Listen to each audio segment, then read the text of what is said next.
देखिए, आज की क्लास का जो डिस्कशन है हमारा सिलेबस के ऊपर, मैं थोड़ा सा आपको बताऊंगा कि कितना उत्तर प्रदेश बोर्ड एग्जाम्स में किस किस पार्ट में से कितने मार्क्स का आ रहा है। तो ये हमने जो आपके सामने लिया है खंड का, यानी दो पार्ट्स होते हैं पूरे सिलेबस में। कितने? दो पार्ट्स होंगे। एक पार्ट खंड का होगा, दूसरा पार्ट क्या होगा? खंड खा होगा। इससे पहले, आज से 2-3 साल पहले दो पेपर हुआ करते थे भौतिक विज्ञान के, तो उसकी जगह पर गवर्नमेंट ने एक पेपर कर दिया, यानी उत्तर प्रदेश बोर्ड ने केवल एक पेपर बनाया, सेट किया, लेकिन उसमें दो पार्ट्स कर दिए, एक खंड का और एक खंड खा। तो खंड का सिलेबस हम आज की क्लास में डिस्कस करना चाहते हैं कि कितने मार्क्स का है, और ये भी आपको बताना चाहेंगे कि कौन सा सेक्शन ज्यादा इंपॉर्टेंट है आपके लिए। इसके ऊपर भी हमारी विस्तृत चर्चा होगी और फिर उसके बाद हम आगे डिटेल डिस्कस करेंगे। देखिएगा, सबसे पहला जो इकाई है, ये जो खंड का है पूरा, मैं मान लो यहाँ पे लिख दे रहा हूं खंड का। ये जो खंड का है इसमें 5 इकाई है, 5 यूनिट्स हैं। नंबर 1 क्या है? स्थिर वैद्युतिकी। नंबर 2 क्या है? धारा विद्युत। और तीसरे नंबर के ऊपर बात करें कि धारा का चुंबकीय प्रभाव तथा चुंबकत्व। और चौथे नंबर की बात करें तो वैद्युत चुंबकीय प्रेरण तथा प्रत्यावर्ती धाराएं। 5वीं इकाई की बात करें तो वैद्युत चुंबकीय तरंगे लास्ट। इस खंड के 5 भाग यानी 5 इकाई हैं।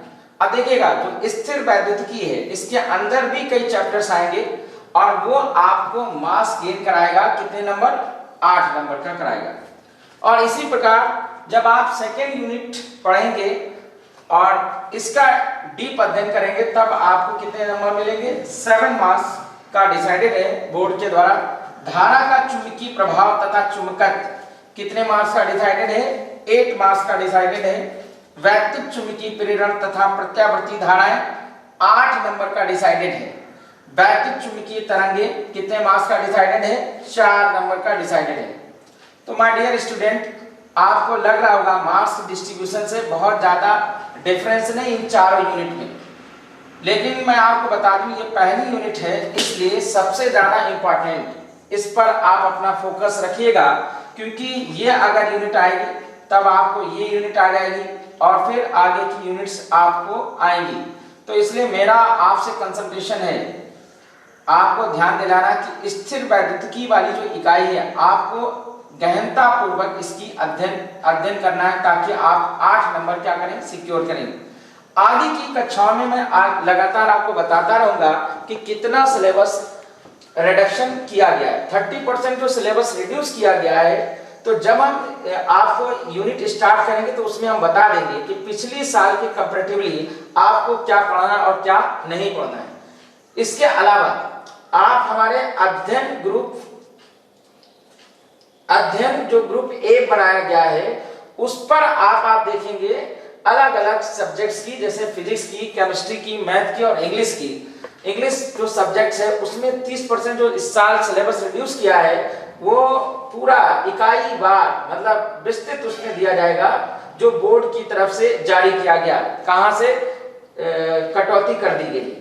तो इस बार आपको थोड़ी सी कम मेहनत करनी पड़ रही है, बिकॉज टीचर्स स्कूल खुल नहीं रहे हैं और जिसकी वजह से आपको पर्याप्त समय नहीं मिल पा रहा है अध्यापक और छात्रों के बीच में जो शिक्षा का क्रियाकलाप होता है उसके मध्य। तो इसलिए हम इसके ऊपर चर्चा करेंगे। आज जो हमने स्टार्ट किया था, कल की इकाई जो स्थिर वैद्युतिकी स्टार्ट किया था, इसमें जो हमने टॉपिक लिया था वो क्या लिया था? आवेश लिया था।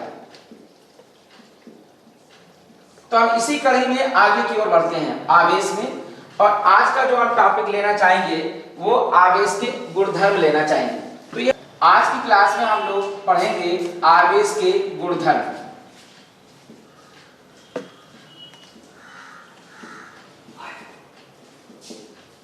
यानी properties of electric charge. Properties of electric charge.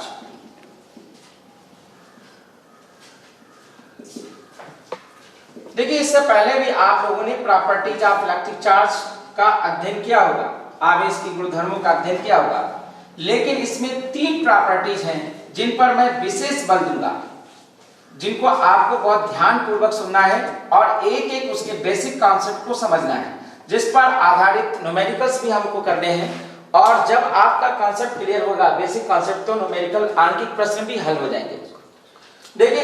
देखिएगा, आपको मैं आज की क्लास में 3 प्रॉपर्टीज के ऊपर डिस्कशन में करना चाहूंगा। पहली प्रॉपर्टी है आवेश के संरक्षण का नियम।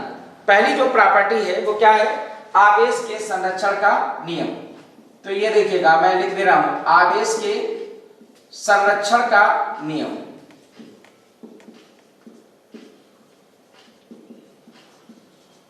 तो इसके ऊपर हम लगभग 5 मिनट चर्चा करेंगे।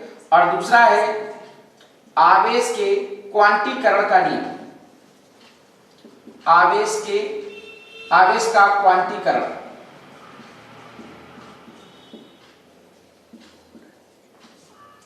तीसरा है आवेश के योज्यता का नियम।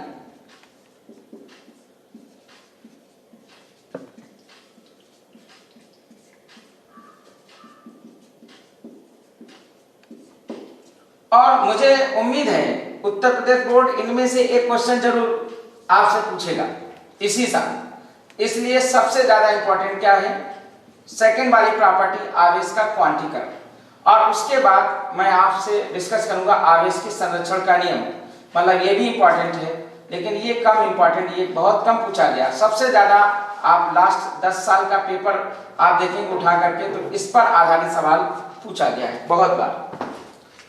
तो सबसे पहले आप लोग आज की पहली प्रॉपर्टी डिस्कस करेंगे कि आवेश के संरक्षण का नियम कहता क्या है। देखिए, आवेश के संरक्षण का नियम कहता है कि आवेश को ना तो उत्पन्न किया जा सकता है और ना ही नष्ट किया जा सकता है। क्या मैंने बताया? कि आवेश को ना तो उत्पन्न किया जा सकता है, ना ही नष्ट किया जा सकता है। कक्षा 11 में जब आप लोग पहला चैप्टर पढ़ रहे थे, तो उसमें हमने संरक्षण से संबंधित 3-4 नियमों का डिस्कशन किया था, जिसमें ऊर्जा के संरक्षण का नियम। सभी लोग बहुत अच्छी तरीके से जानते होंगे कि ऊर्जा के संरक्षण के नियम में कहा जाता है कि ऊर्जा को ना तो उत्पन्न किया जा सकता है और ना ही नष्ट किया जा सकता, बल्कि एक रूप से दूसरे रूप में परिवर्तित किया जा सकता है। इसी प्रकार आवेश के संरक्षण के नियम में भी यही बात कही गई कि आवेश को ना तो उत्पन्न किया जा सकता है और ना ही नष्ट किया जा सकता, बल्कि एक वस्तु से दूसरी वस्तु में आवेश को स्थानांतरित किया जा सकता है। फॉर एग्जाम्पल के तौर पे आप देखेंगे, जैसे मान लो कोई एक सिस्टम है, कोई निकाय है, और यहाँ पे 2 वस्तुएं थी, ए और बी। पहली प्रारंभिक अवस्था में दोनों वस्तुओं के ऊपर, यानी ये पूरे निकाय के ऊपर आवेश का मान क्या था? 0 था। लेकिन जब इन दोनों वस्तुओं को आपस में रगड़ा जाता है, तो इलेक्ट्रॉनों का क्या होता है? ट्रांसफॉर्मेशन होता है।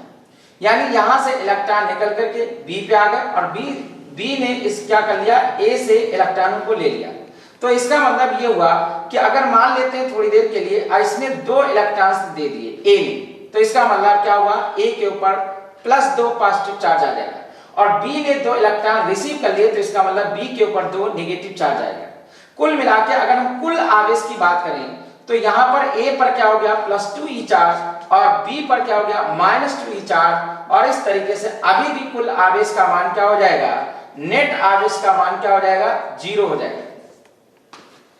तो इसका मतलब आप समझ रहे होंगे कि किसी भी निकाय पर आवेश का प्रारंभिक अवस्था में आवेश का मान और अंतिम अवस्था में आवेश का मान उतना ही रहता है, बल्कि बस उसी निकाय में वस्तुओं के ऊपर आवेश को उत्पन्न किया जा सकता है। और ना तो इसलिए कहा गया, किसी बड़े वैज्ञानिक ने कहा कि ना तो आवेश को उत्पन्न किया जा सकता है और ना ही नष्ट किया जा सकता है, बल्कि आवेश को एक रूप से दूसरे रूप में, एक वस्तु से दूसरी वस्तु में क्या ट्रांसफर किया जा सकता है। तो आपको अच्छे से ये बात समझ में आ गई होगी आवेश के संरक्षण का नियम क्या कहता है।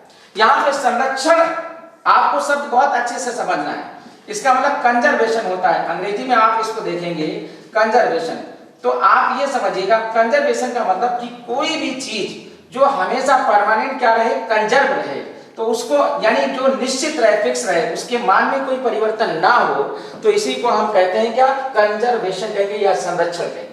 तो पहली प्रॉपर्टी आपको क्लियर हो गई होगी। आवेश के संरक्षण का नियम में क्या कहा गया कि आवेश को ना तो उत्पन्न किया जा सकता है और ना ही नष्ट किया जा सकता, बल्कि एक रूप से दूसरे रूप में, एक वस्तु से दूसरी वस्तु में ट्रांसफर किया जा सकता है। देखिए अगली प्रॉपर्टी हमारी क्या कह रही है आवेश की, वो कह रही कि आवेश का क्वांटीकरण सिद्धांत या आवेश के क्वांटीकरण का नियम। कभी कभी ये भी पूछा जाता है प्रश्न में कि पेपर में पूछा जाता है कि आवेश के क्वांटीकरण का अर्थ समझाइए। दूसरा सवाल होता है कि आवेश के क्वांटीकरण का सिद्धांत क्या है, ये पूछा जाता है। देखिए भाई मैं बहुत ही बेसिक से लेकर के बात चल रहा हूं, बिल्कुल एकदम बिल्कुल लेमैन की तरह, कि मान लो सपोज कोई भी वस्तु है, इस यूनिवर्स में कोई भी वस्तु है, तो उस पर आवेश का मान यानी मूल आवेश के ही पूर्ण गुणज में होगा। यानी तो E होगा या 2E होगा या 3E होगा या -E होगा, -2E होगा या -3E होगा। इतना ही आवेश हो सकता है हमेशा, यानी मूल आवेश के पूर्ण गुणज होगा। कहने का तात्पर्य है E का मान आपको हमने बताया था कल की क्लास में 1.6 × 10⁻⁻19 कूलम होता है मूल आवेश। तो किसी भी वस्तु पर आवेश का मान इसके पूर्ण गुणज ही होगा, यानी या तो 2 टाइम्स होगा या 3 टाइम्स होगा या 4 टाइम्स होगा, 5 टाइम्स होगा।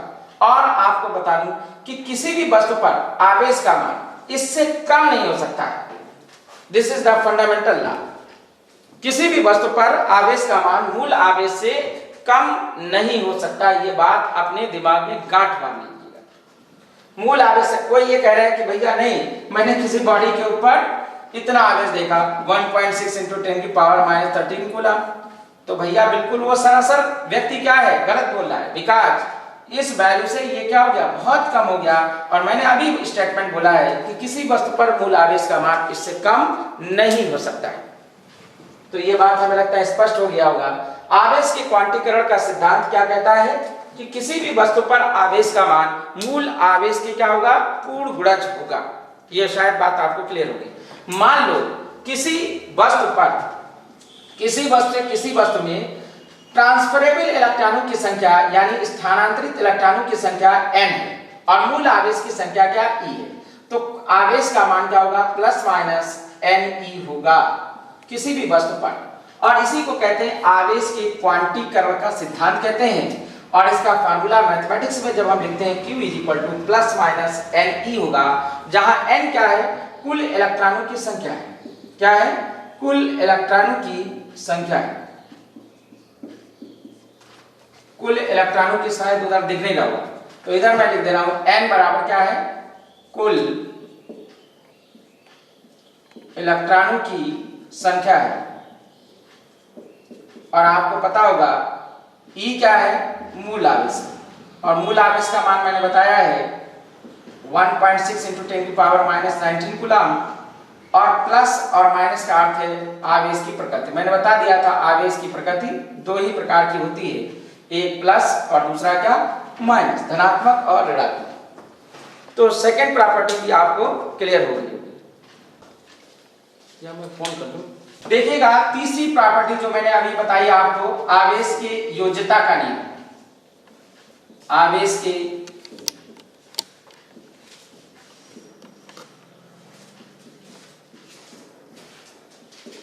योज्यता का नियम।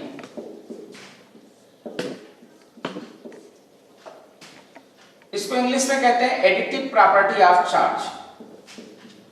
एडिटिव प्रॉपर्टी ऑफ चार्ज कहते हैं। तो देखिएगा आवेश की योज्यता का नियम क्या कहता है।